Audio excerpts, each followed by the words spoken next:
കാണിച്ചു തരാം. അത് പുഴു വരച്ച്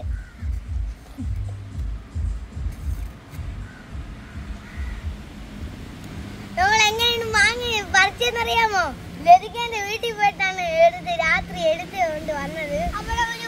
അവിടെ ഒരു ചക്ക വീണാന്ന്. അങ്ങനെ ചക്ക ഇരുന്ന് തിന്ന് നല്ല മരുണ്ട്. സൂപ്പറാണ്. നിങ്ങളെ വീട്ടിൽ പുളിച്ചോറ് വെക്കാനെന്നെ പോലെ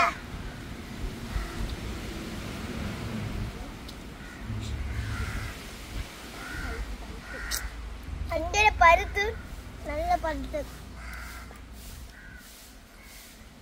സൂപ്പർ, അടിപൊളി തന്നെ.